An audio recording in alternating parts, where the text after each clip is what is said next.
What's up, guys? It's Wednesday, so it's a little earlier than I usually do, but I felt like making a video today, and today we're going to be talking about the upcoming Saturday football game between my Washington Huskies and the Illinois Fighting Illini, or something like that. Um, yeah. So, going into this season, if you go back, you look at my video I made about the Husky schedule, I kind of chalked this one in as a scheduled victory because, the Fighting Illini are certainly not a team you think of as a team that's a threat to do great things this season or most seasons for that matter. They're certainly not a team you expect to compete for a ranking or a BCS bowl or maybe even a bowl game period. And they were coming off a 2-10 season where they lost their last 9 games, I think it was.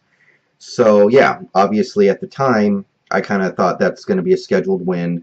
We're going to give ourselves the opportunity to reel off 2 easy wins in a row before the Pac-12 play starts.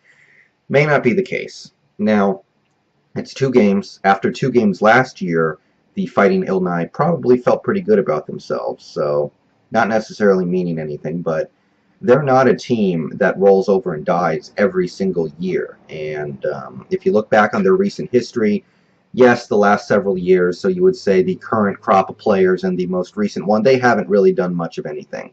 Last year, obviously, complete disaster. They lost their last 9 straight to go to 2-10. Year before, they started 6-0, finished 6-6 before winning their bowl game against UCLA. So that season completely fell apart. Year before, I believe they also won 7 games. Their last really notable season where they were like a really good team was 07 when they won 9 games before getting throttled by USC in a bowl game. So they've been good in the fairly recent past. Now, if you look at them as a whole, however, they certainly don't stand up to the great programs that are out there. So I kind of wrote them off without knowing about their recent semi-success. Obviously, no 10-win seasons, but success nonetheless. A 9-win season is very good. But that's not really relevant. What is relevant is that it seems like the Fighting Illini might be a little bit back up this year, at least much better than last year. They've already matched their win total from last year. They have 2 victories, including a blowout victory over Cincinnati, who I kind of thought would be okay this year. Cincinnati did take care of Purdue in their first game. I kind of figured Cincinnati would be decent, but they actually got steamrolled by an Illinois team that really has a nice offensive machine going this year. So it might not be the easy game that I thought it was going to be necessarily. It's on the road. It's the first road game of the year. That always makes things harder. It could be some rough weather, obviously, in Illinois. I don't know the weather report off the top of my head, but that's certainly a possibility. So this is a team that has scored an average of 43.5 points over the first 2 games. They have a really good passing attack. They've averaged 360 yards of passing a game. So far, they've run the ball for over 100 a game. In terms of their main 2 running backs, they have an okay running game. I don't know if it's a game breaker, but it is better than, some of these spread teams you see that just don't run the ball. So that's part of the good news. They do have a big passing attack, but they're not necessarily a total spread, 5 wide, throw every play offense that I don't think this Huskies team can reliably stop.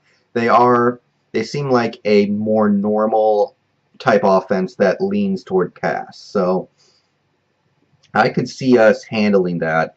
It's not something that puts the fear of God in me like a spread offense does. Now, the defense has played fairly well this year. They've given up, they've had 1 game where they gave up a lot of points, and then they played really well against the Bearcats and against Cincinnati. However, they're not a Alabama type defense by any means. So you can move the ball on them, you can score on them. In both of their defensive games so far this year, they've given up over 400 yards of offense. Now, those didn't necessarily translate into points, particularly for Cincinnati.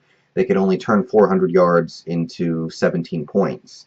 Now, in my opinion, for a good offense on a respectable day, if you gain 400 yards of offense, you should score at least 24, probably 28 points. So that could be an aberration, or that could be a sign of them having the ability to clamp down in the red zone. I don't know. I didn't watch their games. But I think this team's a lot better than they were last year, and they're a team that at home could put up a fight against a team that is good, that is now in the top 20 in the nation, 19th, but a team that is by no means a Stanford or an Oregon or a Alabama or anything like that. Washington's more than one tier below those teams. But all that said, like I said about the Seahawks playing the Panthers, if we're as good as we think we are after that Week 1 game, this is a game we should win. We are favored by almost double digits. I think we're favored by 9.5 points. After Week 1, we saw what we could do against a very good Boise State team. We put on a show on offense and defense, both units clicking. We put together a great game against a very good Boise State Broncos team. But now we have to take that show on the road, and if we do not get this win, then a lot, if not all, of the good feelings from last week kind of go away, because you basically say, oh, that first win, it barely meant anything because we just blew a game against Illinois. And now we are really looking like we're going to be in trouble going into conference play in a couple weeks. So I view this as a game we should win. Basically, I think we need to open up the passing attack and let that carry the day. You look at the two games that the Fighting Illini have played so far this year. They give up yards, so I think it's in the hands of Keith Price, as it will be for most of this season. And I think the game he has is going to decide it. Not a revolutionary opinion or analysis, but I absolutely expect to win the game, but Illinois is not a pushover. I think Idaho State will probably be a pushover. I think the Illini might have a little better season, though. So that's the game. I expect to win. I expect to win by a comfortable margin, to be perfectly honest. So let's talk some good news from the Huskies bye week. Obviously, when your team's not playing, you watch the other games and you hope good things happen. In the case of the Huskies, you want Pac-12 teams to lose. You want some losses to be knocked out, to be punched around in Pac-12 play, and you want maybe a couple of ranked teams to lose so they fall below you and you can bump up in the rankings for at least a week. So got that, and all good news. Obviously, Week 1, I didn't really talk about it because we played. The big story was Oregon State losing to Eastern Washington, which knocked them way out of the rankings. We're not going to see them again for probably the rest of the year. Great. That was awesome. But this last week, we had, let me see here. Oh, yeah, the previous week, we also had California losing to Northwestern and Washington State losing to Auburn. Good news for the Huskies. But I just want to comment on this real quick because it's becoming pretty brazenly obvious Lane Kiffin is a dead man walking.